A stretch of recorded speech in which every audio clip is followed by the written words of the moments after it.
कहते हैं ना मदनजय महोदय। लो, मैंने अपने हाथों में शर उठा लिया है आज। मेरा या मेरे परिवार का आप आखेट नहीं कर सकते।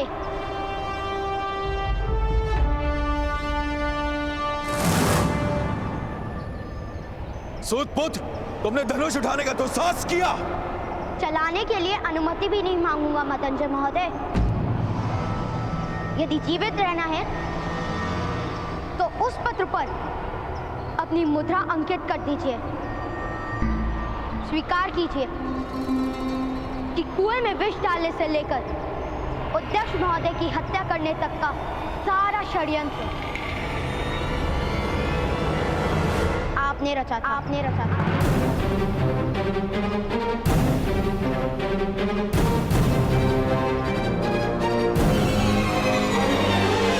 मेरे पिता को उनका सम्मान और अधिकार लौटा दीजिए, अन्यथा आप जीवित नहीं बचेंगे। सैनिकों, क्या देख रहे हो?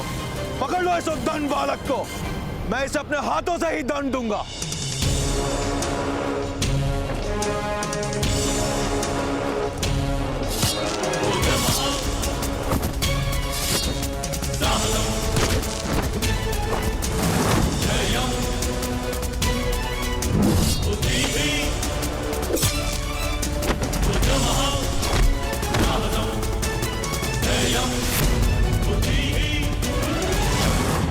क्षमा महामहिम, क्षमा। अभी अभी समाचार प्राप्त हुए हैं कि एक सूत का बालक मदनजय और अन्य क्षत्रियों के साथ युद्ध कर रहा है।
मैं आपका वध नहीं करूंगा। आपका जीवित रहना मेरे लिए आवश्यक है।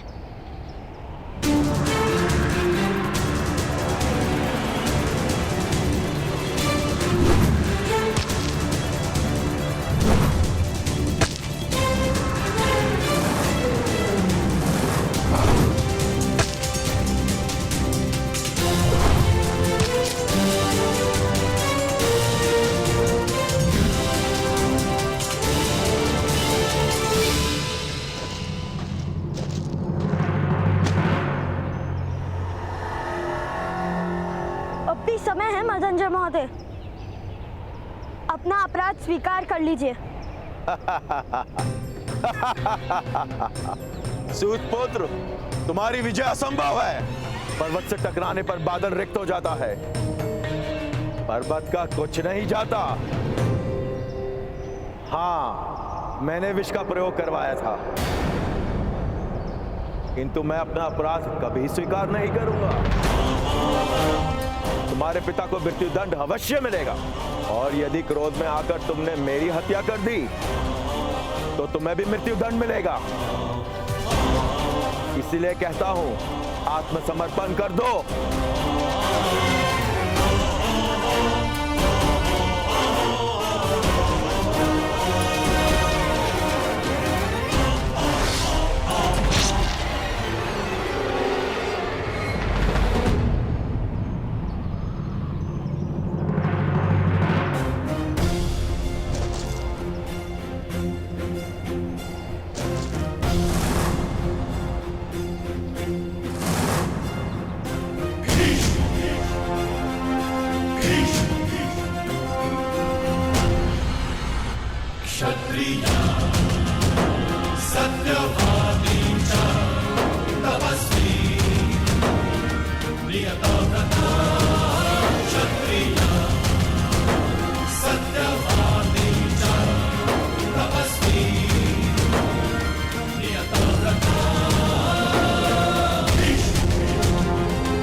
धर्म रक्षक महाबली कुरु सम्राट धृतराष्ट्र पधार रहे हैं।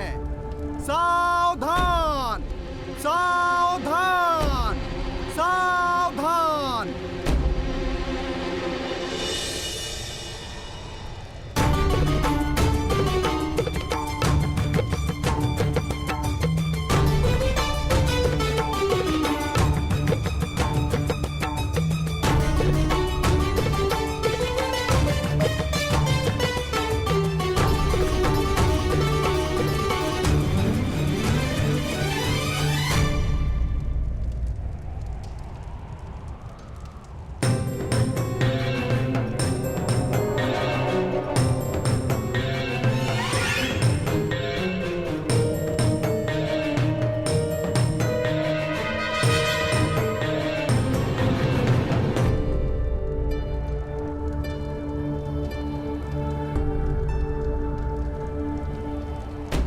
कहां है वो बालक विदुर जिसने हमारे पुत्र को जीवन दान दिया? समीप आओ बालक।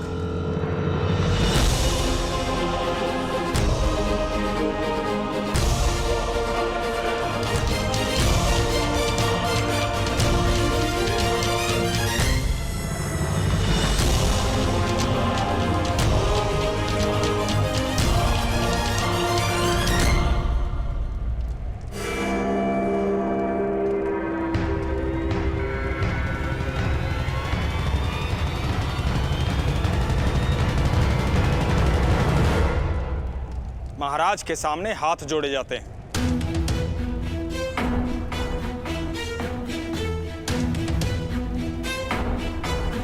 न्याय प्राप्त हो जाए उसके पश्चात मैं हाथ जोड़ूंगा।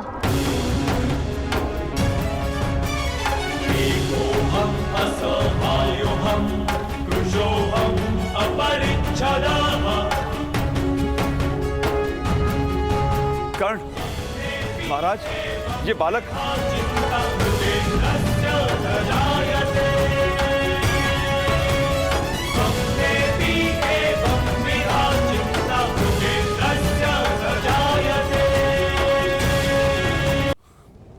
कर्ण, महाराज, ये बालक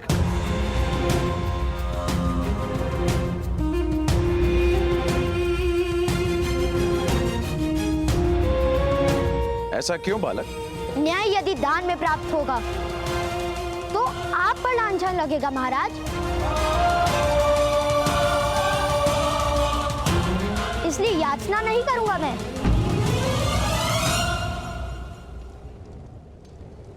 आप न्याय करेंगे, उसके पश्चात उपकार जानकर हाथ जोड़ूंगा मैं।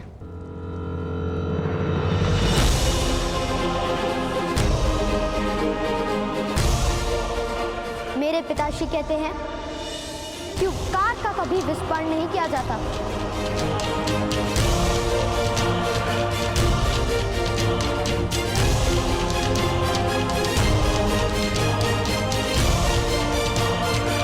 ताजश्री, ऐसा अद्भुत बालक है हमारे राज्य में, ये हमारे लिए गर्व का विषय है।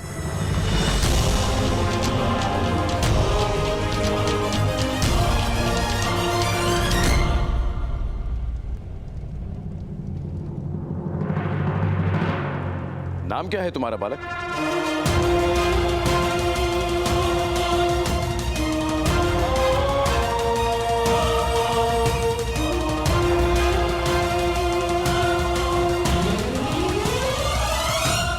राधे।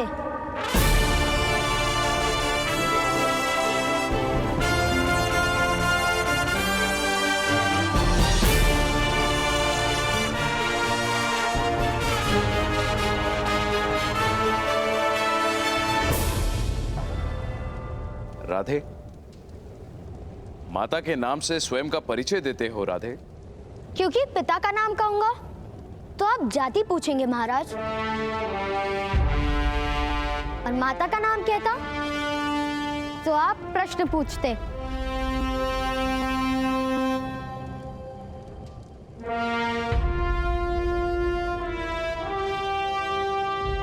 बड़े बुद्धिमान हो राधे। अपने पिता को निर्दोष सिद्ध करने के लिए तुम वास्तविक अपराधी को प्रस्तुत करने वाले थे।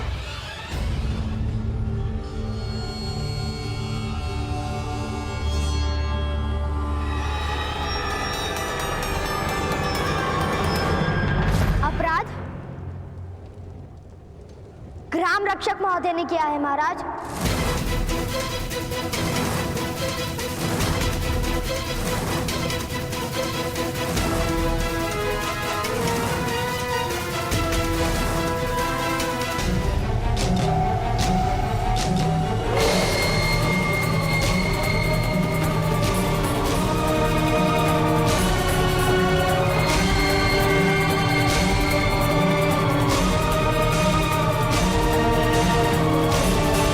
महाराज, एक बालक अपने पिता को निर्दोष माने, यह तो स्वाभाविक है। मैं एक क्षत्रिय हूं, सत्ता है मेरे हाथों में, मैं क्यों किसी की हत्या करूंगा भला? तुम्हारे पास कोई ठोस प्रमाण है इस आरोप को सिद्ध करने का? मैं सत्य कहता हूं, सत्य से बड़ा क्या प्रमाण हो सकता है? महाराज, मदनजय यथार्थ कह रहा है। एक शक्तिमान मनुष्य को असत्य बोलने की और गुप्त रूप से हत्या करने की कोई आवश्यकता नहीं। किंतु सारे ग्रामजनों ने सुना था।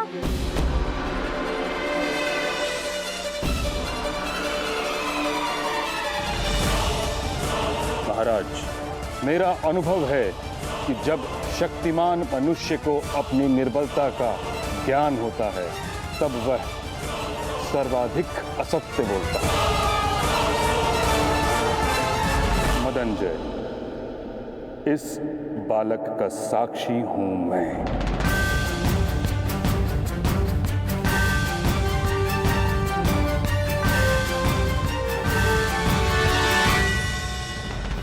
तुम्हारे बंधन काटने से पूर्व मैंने स्वयं तुम्हारे शब्दों में तुम्हें स्वीकार करते हुए सुना है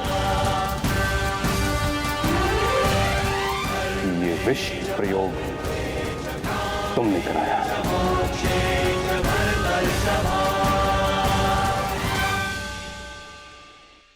महाराज, महाराज मुझे क्षमा कर दीजिए महाराज। महाराज, स्वयं सर सेनापति ने मदंजय के अपराध में साक्षी दी। अब आरोपी अधिरथ को सम्मान सहित मुक्त कर देना और मदंजय को दंड देना उचित होगा।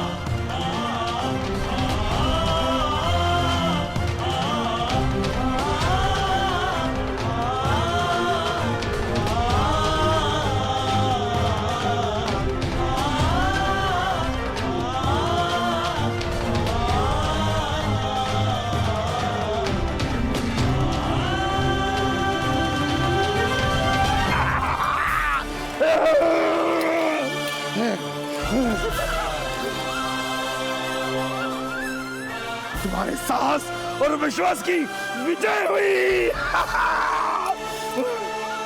कर्णपुत्र, गर्व है मुझे तुम पर। किंतु मदंजय को तो दंड नहीं मिलेगा। पुत्र, वो महाराज का प्रश्न है।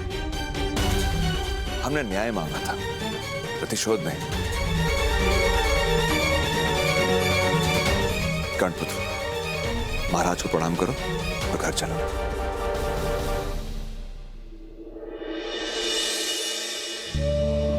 प्रणिपात महाराज।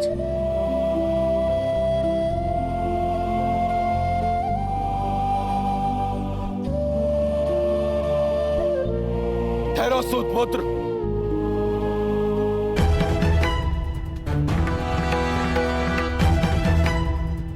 महाराज, एक सूत पुत्र ने शस्त्र उठाया, उसका न्याय कैसे होगा? मदंजय, हमारे यहां अपराधी को बोलने का अधिकार नहीं है। मैं अपराधी अवश्य हूं महाराज, किंतु हस्तिनापुर के सारे क्षत्रिय तो अपराधी नहीं। वे सब प्रश्न पूछेंगे। इस सूत पुत्र का न्याय भी कीजिए महाराज।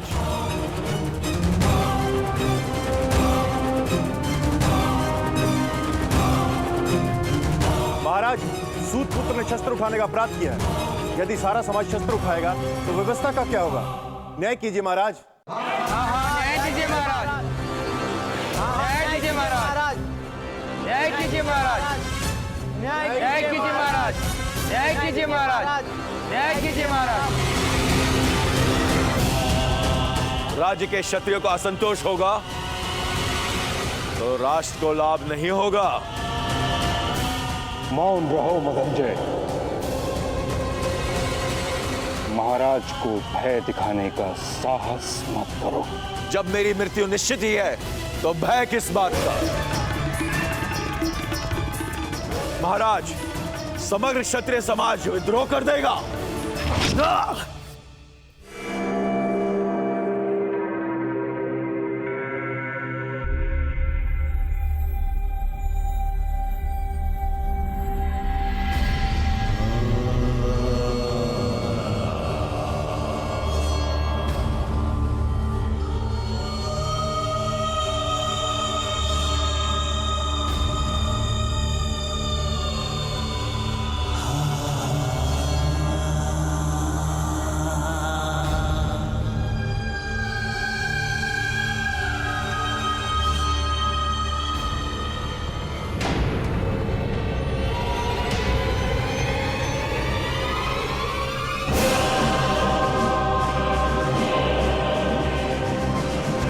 हस्तिनापुर की राजसभा में विद्रोह की बात करने वाले को उसी क्षण मृत्यु दंड दिया जाता है।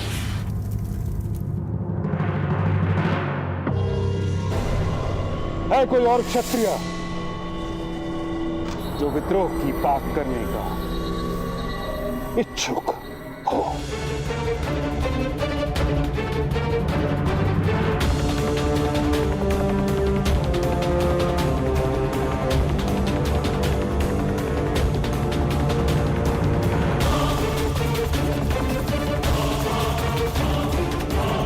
ठहरो सूत अधिरथ।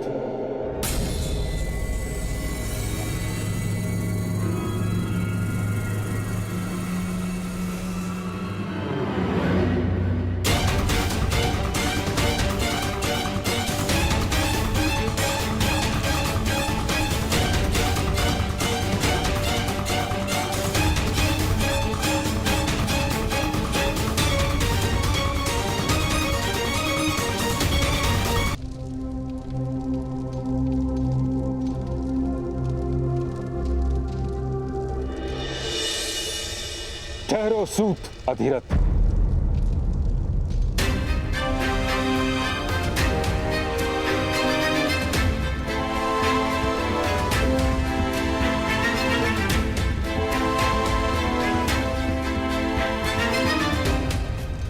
ये सत्य है महाराज कि मदनजय अपराधी था और जो दंड उसको मिला है वह उचित है। सत्य है कि इस बालक ने राज परिवार पर उपकार किया है। यह भी सत्य है कि इसका साहस और आत्मविश्वास अद्भुत है। सत्य के प्रति इसकी निष्ठा और सामर्थ्य पर कोई संदेह नहीं। किंतु महाराज, इस समाज केवल एक व्यक्ति से नहीं बनता। राज्य के सभी मनुष्य को संतोष प्राप्त हो, यह भी तो अनिवार्य है। और यह केवल तभी हो सकता है जब व्यवस्था का पालन हो तथा परंपरा का निर्वाह अनिवार्य है। यदि व्यवस्था टूटती है तो समाज में विद्रोह उत्पन्न होता है और हर प्रकार के विद्रोह को बल से शांत भी तो नहीं किया जा सकता। तात्पर्य तात्श्री? सूत के पुत्र को शस्त्र उठाने का अधिकार नहीं, उसे दंड देना ही होगा।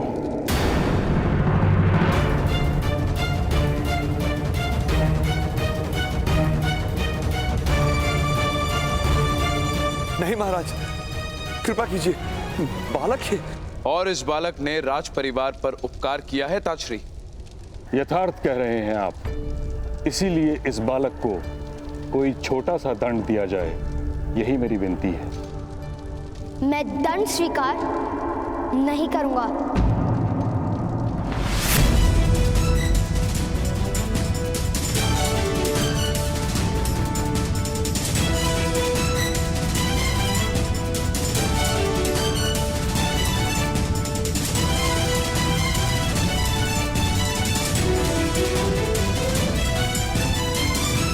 पुत्रकर्ण, मौन रहो। राजसभा में विवाद मत करो। किंतु पिताश्री, यदि आपके साथ अन्याय नहीं हुआ होता तो भ्राताश्री क्यों शस्त्र उठाते? अनिवार्य था शस्त्र उठाना पिताश्री। बालक, न्याय प्राप्त करने का सबको अधिकार है। राज्य की व्यवस्था प्रत्येक व्यक्ति को न्याय प्रदान करती है। राज्य की व्यवस्था से ही अन्याय हो तब क्या किया जा सकता है? राजा के हाथों कभी अन्याय नहीं होता राधे। अन्य सब के अन्याय के लिए राजा से याचना करना संभव है, किंतु किसी भी कारणवश व्यवस्था और परंपरा को भंग नहीं किया जा सकता। अन्याय और याचना की व्यवस्था से तो उत्तम है कि ऐसी परंपरा ही ना हो। राधे, क्या कोई दूसरा सूत तुम्हारी भांति शस्त्र धारण करके अपना रक्षण कर सकता है?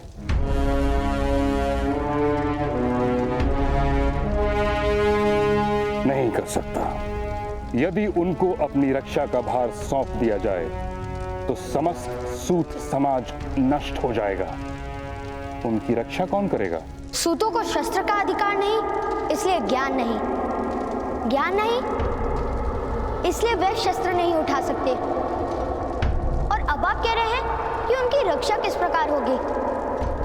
ज्ञान प्राप्त करने का अधिकार मान लीजिए, अधिकतर सूत भी शस्त्र उठाने लगेंगे। असंभव।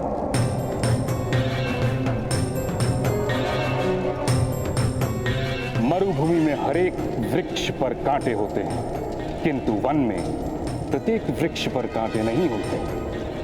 वैसे ही मनुष्य एक समाज में रहता है और समाज में हर व्यक्ति को हर प्रकार का अधिकार नहीं दिया जा सकता।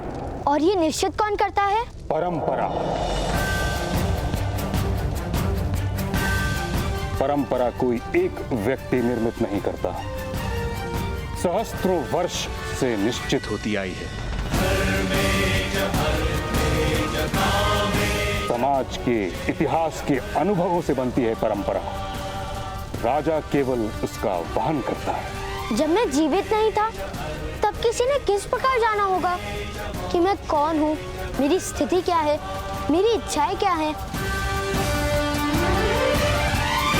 उस समय की बनी परंपराओं को मैं आज क्यों स्वीकार करूं?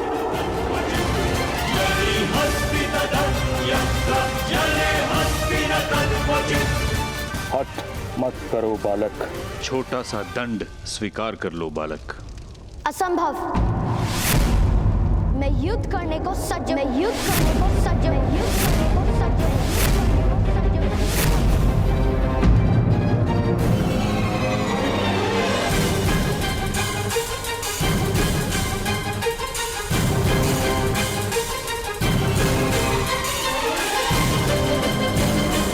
कर्ण, विद्रोह नहीं कर सकते तुम। महाराज, महामहिम, महामंत्री, मेरे पुत्र को क्षमा कर दीजिए। इसने विद्रोह किया है महाराज, इसे दंड मिलना चाहिए, मृत्यु दंड। इस सूत के बालक को मृत्यु दंड दीजिए।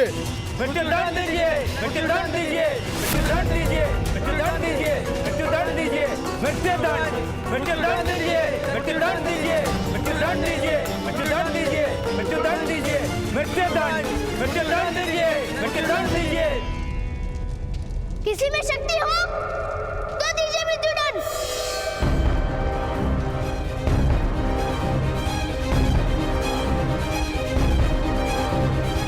मृत्यु दंड दीजिए, मृत्यु दंड दीजिए, मृत्यु दंड दीजिए,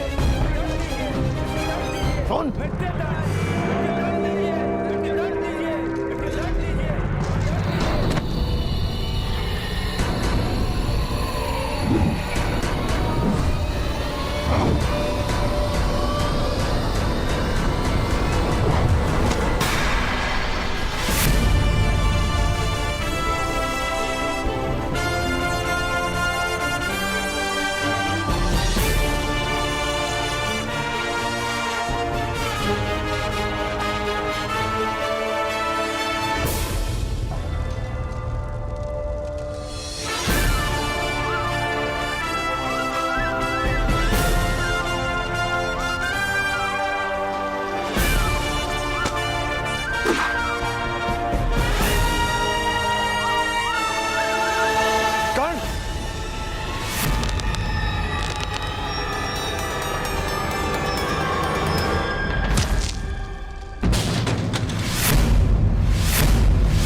बड़े दरबार में शस्त्र उठाने का साहस।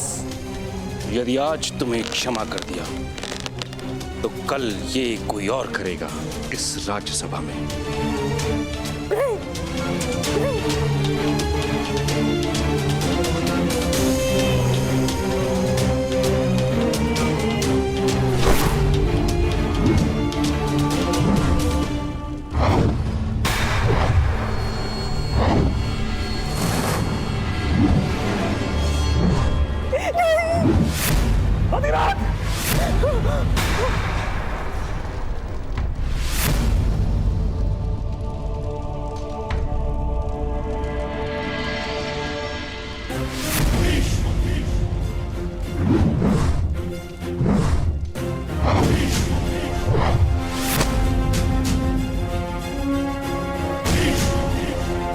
तुम्हारे प्राण नहीं लूंगा मैं।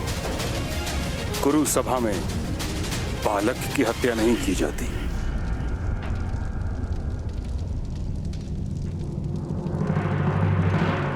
अधिरथ, तुम्हारे पुत्र ने राजसभा में विद्रोह किया है।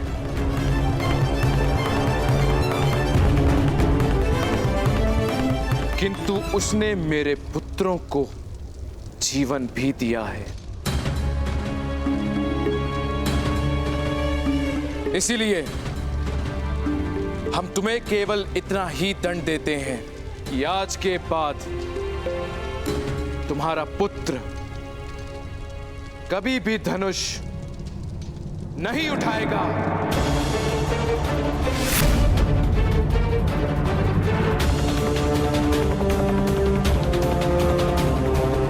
सूतों के लिए बनी परंपरा का वहन करेगा, और यदि ऐसा नहीं हुआ तो तुम स्वयं अपने पुत्र को हस्तिनापुर और कुरु राष्ट्र से निष्कासित कर दोगे।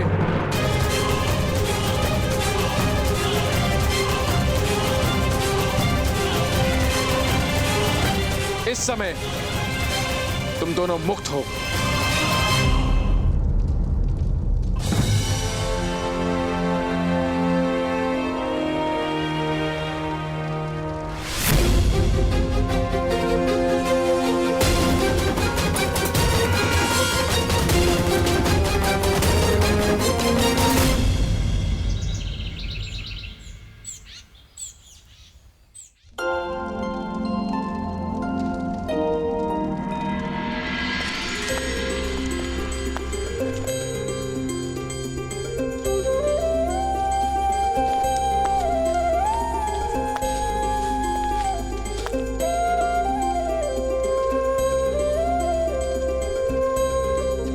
माता, मैं आरती करूं?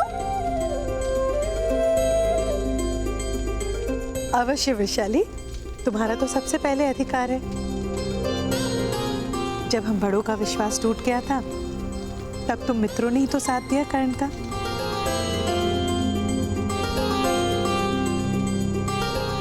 ये लो।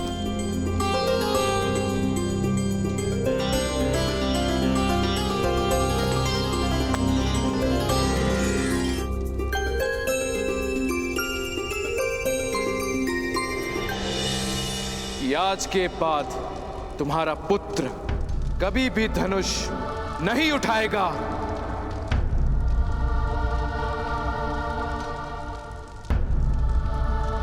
कर्ण, आज से तुम यहाँ के सेनापति और मैं तुम्हारी सैनिक।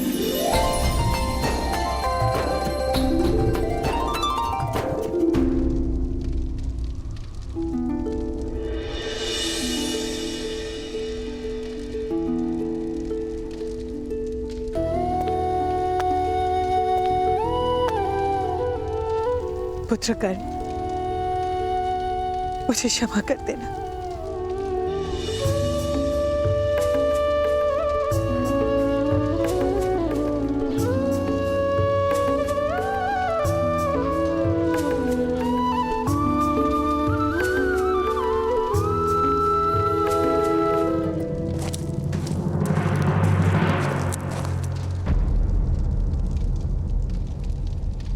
सूत अधिरथ, आपको महामहिम भीष्म ने बुलाया है। सूर्योदय के समय गंगा के पावन घाट पर प्रातः स्नान हेतु महामहिम नित्य जाते हैं। कल प्रातः काल आपको वहीं आने का आदेश है। अवश्य।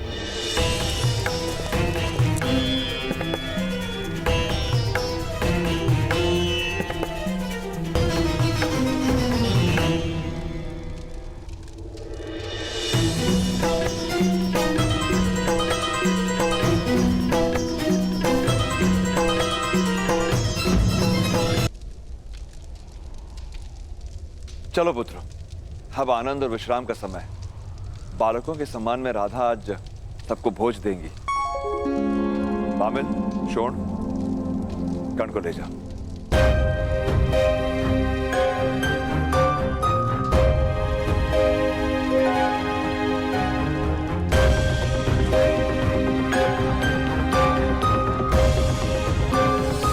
कर्ण का दुख आज अनन्य है अधिरथ। जानता हूं भ्राताश्री, जानता हूं। शाख के जिस स्थान से फूल तोड़ा जाता है, उस स्थान से पत्ता या फूल कभी उग नहीं पाता। आज तक बहुतों ने कर्ण से उसका धनुष छीना था, किंतु गुरु सुबह ने उससे उसकी आशा छीन ली। धनुष पे उसका अधिकार ही नहीं, उसका सुख भी उसी में है। और दुखदायक सत्य तो यह है कि कर्ण कभी धनुष उठा नहीं पाएगा।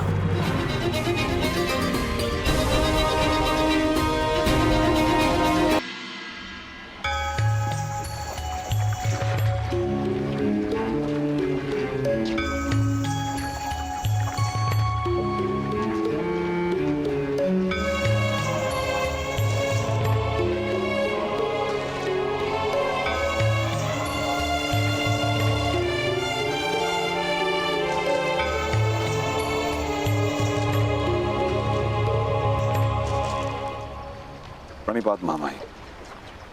कल्याण हो। क्या कार्य करते हो? अभी अभी हसनापुर आए, अभी कोई कार्य आरंभ नहीं किया। मैं तुम्हें अपने सारथी के रूप में नियुक्त करता हूं।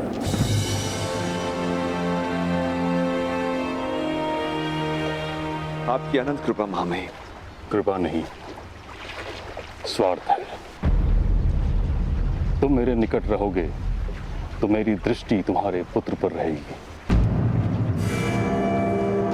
उस जैसा तेजस्वी और ऊर्जावान बालक मैंने संसार में नहीं देखा। उसका अध्यापन मैं उचित रूप से करवाऊंगा। बिजली को आकाश में देखा, उसकी कोई दिशा नहीं होती, उस पर कोई अंकुश नहीं होता। कुछ ही क्षण के लिए प्रकट होती है और फिर लुप्त हो जाती है। जिस पर गिरती है उसे नष्ट कर देती है।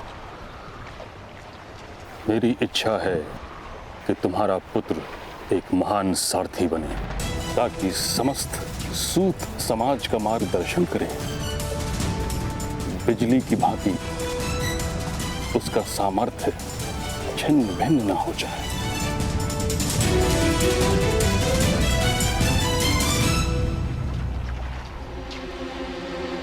जी मामाई।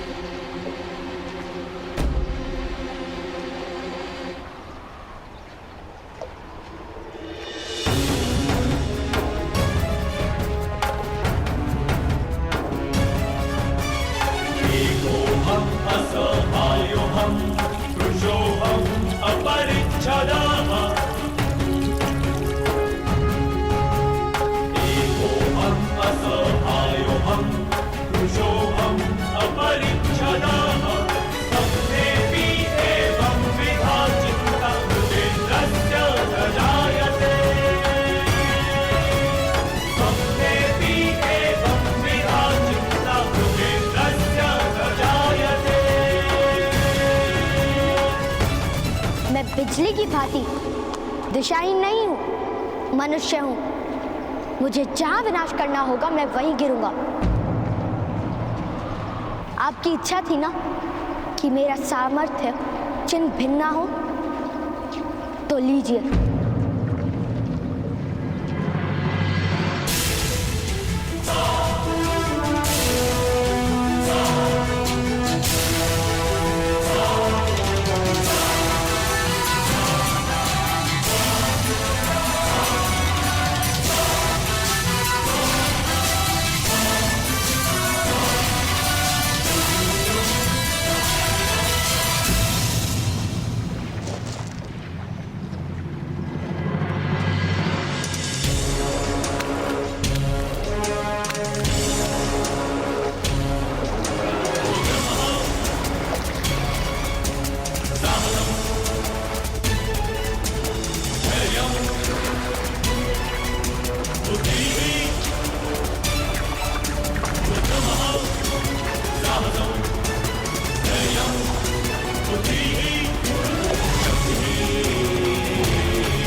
भगवान सूर्य नारायण जी, मैं प्रतिज्ञा करता हूँ, प्रातःकाल सूर्य अर्घ के समय मेरे सामने आने वाले व्यक्ति को मैं अवश्य दान दूंगा। उस व्यक्ति की हर इच्छा पूर्ण करूंगा और उस प्रतिज्ञा की आपूर्ति का आरंभ मैं आज से करता हूं, मैं आज से करता हूं, मैं आज से करता हूं, मैं आज से करता हूं, मैं आज से करता हूं।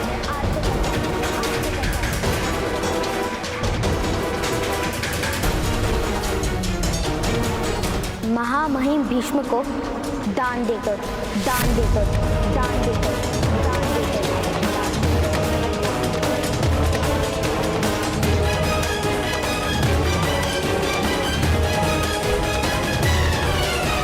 आज मुझे शस्त्र का त्याग करना पड़ा है,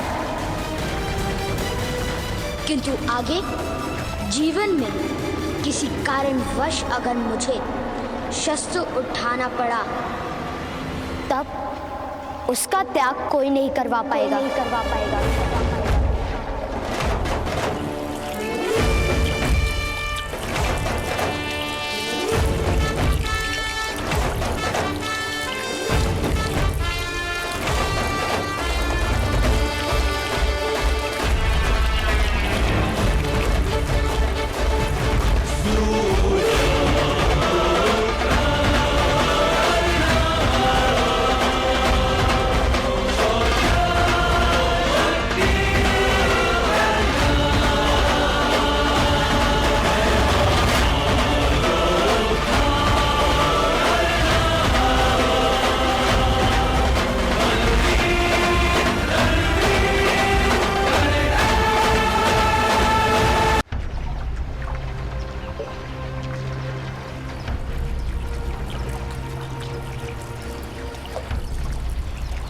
आज मुझे शस्त्र का त्याग करना पड़ा है,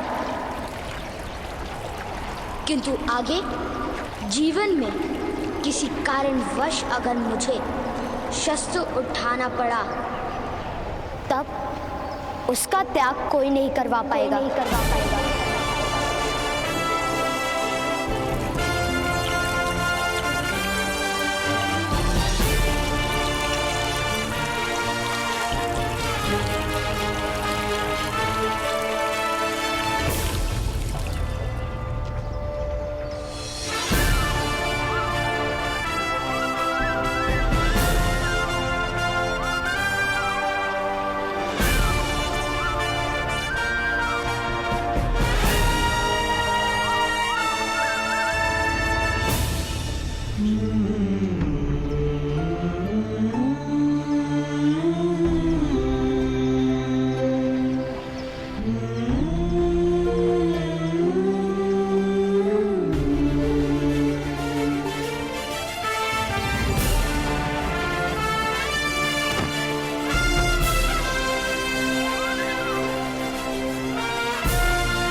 दस वर्षों बाद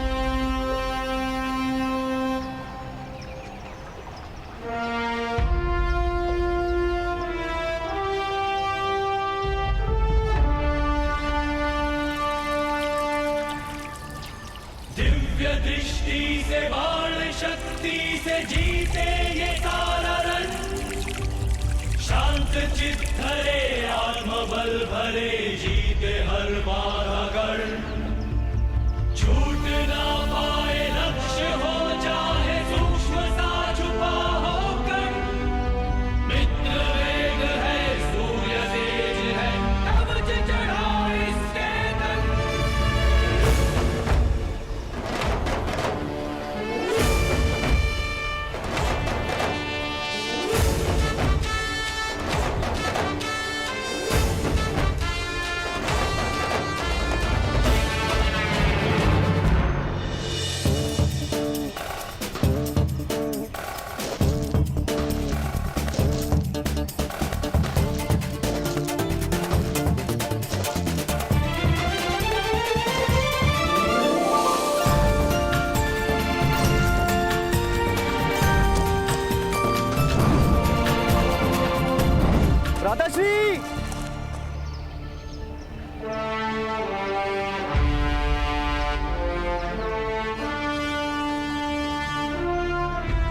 भ्राताश्री, आपके वस्त्र यहाँ रखे हैं।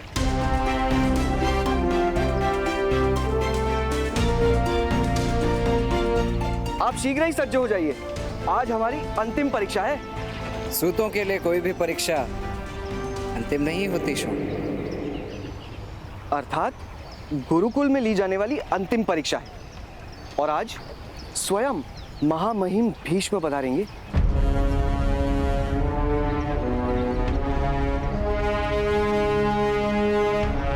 उत्तीर्ण विद्यार्थी को स्नातक घोषित करने के लिए। स्मरण है ना?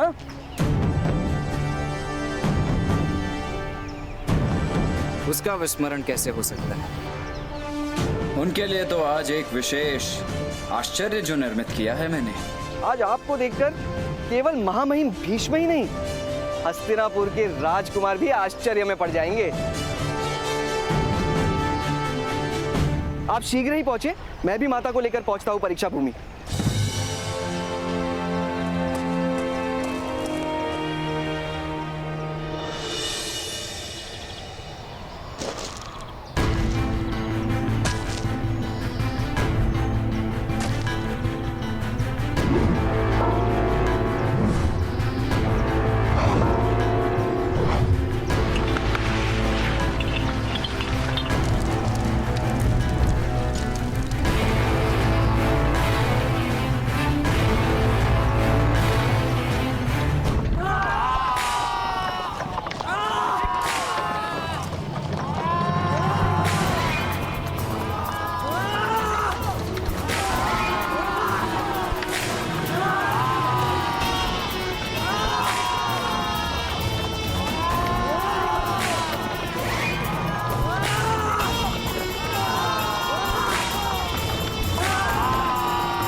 ये किस प्रकार का व्यवहार है राजकुमार दुशासन? अश्वों के स्थान पर मनुष्य को क्यों बांधा है? सारथी है ये, सारथी है ये। रथ हाँकना इनका कर्तव्य है। यदि अश्व नहीं होंगे तो रथ के साथ इन्हें स्वयं बंधना पड़ेगा। आप इनकी चिंता मत कीजिए, आप केवल इतनी चिंता कीजिए कि मेरे ज्येष्ठ भ्राताश्री युवराज दुर्योधन का ये अनुचर कुमार आज प्रथम श्रेणी में ही उत्तीर्ण, अन्यथा युवराज का क्रोध आपके आश्रम को ही भस्म कर देगा।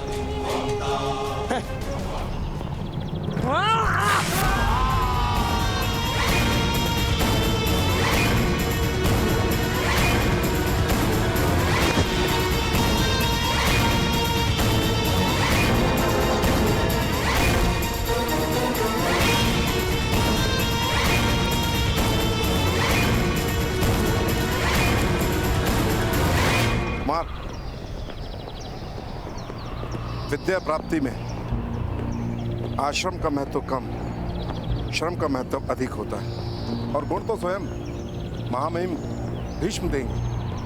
क्या तुम कौन से अधिक कला का प्रदर्शन कर पाओगे महामहिम के सामने?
शोन, शोन, अरे कितना सजोगे? परीक्षा देने जा रहे हो या विवाह करने? विवाह? परीक्षा देने? किंतु पिताश्री कहते हैं ना, सद्भाग्य कहीं भी प्राप्त हो सकता है, इसलिए। चलो। हाँ। अरे चलो चलो। अरे माता, अभी तक स्नातक नहीं हुए और विवाह के स्वप्न देखने लगे। अच्छा शोन, 3 साल गुरुकुल में ध्यान लगा के सीखा ना। ध्यान की ही तो समस्या है माता। इस उम्र में मनुष्य का ध्यान वही लगता है जिसमें उसकी रुचि हो। कर्ण कहाँ है? उन्होंने कहा है वो स्वयं आएंगे परीक्षा स्थल। वही तो चिंता है, कहीं कर्ण का पराक्रम देखकर हस्तिनापुर के राजकुमार क्रोधित ना हो जाएं। सूतों के पराक्रम क्षत्रिय सह नहीं पाते। कोई चिंता मत कीजिए माता, लोग शक्ति प्राप्त करने के लिए कोचा पाक खाते, किंतु भ्राताश्री भ्राताश्री शक्ति प्राप्त करने के लिए क्षत्रियों के क्रोध को खाते हैं। चलिए। अरे वृषाली कहाँ है? वृषाली?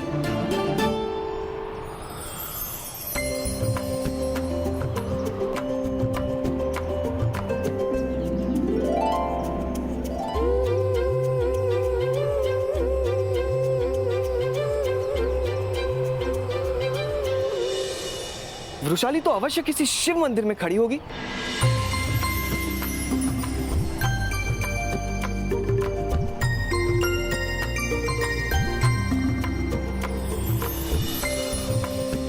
किसी पवित्र वृक्ष को सूतर के धागे से बांधकर भ्राताश्री के विजय की कामना कर रही होगी।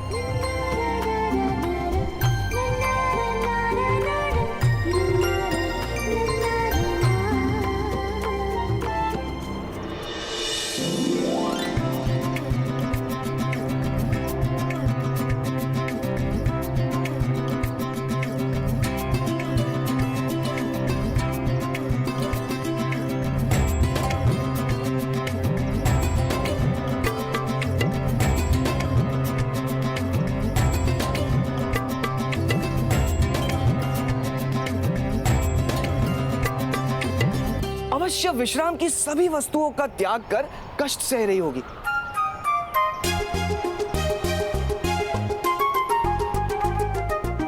यही मानती है ना आप माता? हाँ। किंतु वृषाली की तपस्या का मार्ग आपसे भिन्न है माता। चलिए। चलो।